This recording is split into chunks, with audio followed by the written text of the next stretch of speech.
Operation Hormuz జలసంధిని వేగవంతం చేసింది అమెరికా. పశ్చిమాసియాలో మెరైన్ ఎక్స్పెడిషనరీ యూనిట్ను పంపుతోంది. కాలిఫోర్నియాలోని క్యాంప్ పెండిల్టన్ నుంచి బయలుదేరింది. ఇందులో 4400 మంది సైనికులుంటారు. ఇప్పటికే అబ్రహం లింకన్ పశ్చిమాసియాలో మోహరించింది. దానికి అనుబంధంగా 11వ మెరైన్ ఎక్స్పెడిషనరీ యూనిట్ను పంపుతోంది యుఎస్. మొత్తం 8000 మంది సైనికులను పంపే ప్రణాళికలో భాగంగా ఈ యూనిట్ వస్తోంది.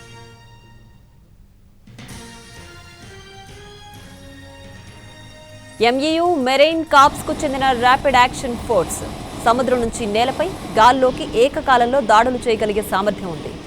ఈ వార్షిప్లో ప్రధానంగా 4 విభాగాలుంటాయి. మొదటిది కమాండ్ ఎలిమెంట్, అంటే మొత్తం యూనిట్ను నియంత్రించే ప్రధాన కార్యాలయం, వార్ రూమ్ లాంటిది.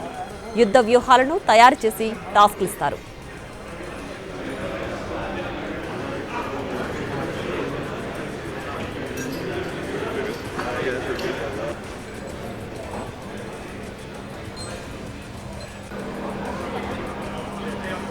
మరో విభాగం గ్రౌండ్ కంబాట్ ఎలిమెంట్. ఇందులో మెరైన్ ఇన్ఫాంట్రీ బెటాలియన్, యుద్ధ ట్యాంకర్ల యూనిట్ ఉంటుంది. ఇది అసల్ట్ టీం శత్రువుల దాడులను పసిగట్టి వెంటనే అటాక్ చేస్తుంది. ఈ వార్షిప్లో F-35 యుద్ధ విమానాలున్నాయి.